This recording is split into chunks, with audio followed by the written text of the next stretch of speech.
আসসালামু আলাইকুম রহমতুল্লাহ। যদি সময় থাকে একটি গুরুত্বপূর্ণ হাদিস শুনে যাবেন। আল্লাহ রসুল সাল্লাল্লাহু আলাইহি সাল্লাম বলেন, কাল কিয়ামতের ময়দানে আল্লাহ তাআলা 3 শ্রেণীর ব্যক্তির সঙ্গে কখনোই কথা বলবেন না। শুধু কথা বলবেন না তাই না, তাদের দিকে আল্লাহ তাআলা কখনোই তাকাবেন না। রাসূলুল্লাহ সাল্লাল্লাহু আলাইহি সাল্লাম বলেন, সেই 3 ব্যক্তি হচ্ছে তারা, নাম্বার 1, যে ব্যক্তি দান করে খোঁটা দেয়।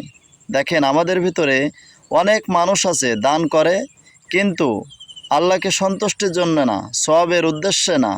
তারা শান শওকত, মানুষের সামনে দাম বাড়ানো, বিভিন্ন রকমের দান করার পর আবার খোঁটা দেওয়া, এরকমভাবে তারা চিন্তা করে। নাম্বার 2, ওই ব্যক্তি যে শপথ করে পণ্য বিক্রি করে, মিথ্যা শপথ করে পণ্য বিক্রি করে। অনেকে আছে যে খোদার কসম, আল্লাহর কসম দিয়ে কসম খেয়ে বলে এই মাল এরকম, এই পণ্য এত দিয়ে কিনেছি, আসলেই অত দিয়ে কিনে নাই। নাম্বার 3, ওই ব্যক্তি যে টাকনুর নিচেই কাপড় পরিধান করে। দেখেন, আমাদের ভিতরে অনেক মানুষ রয়েছে, টাকনুর নিচে আমরা কাপড় পরিধান করি। অনেক মানুষ আছে যে লুঙ্গিটা পরে যে মাটি দিয়ে টানতে টানতে নিয়ে যায়।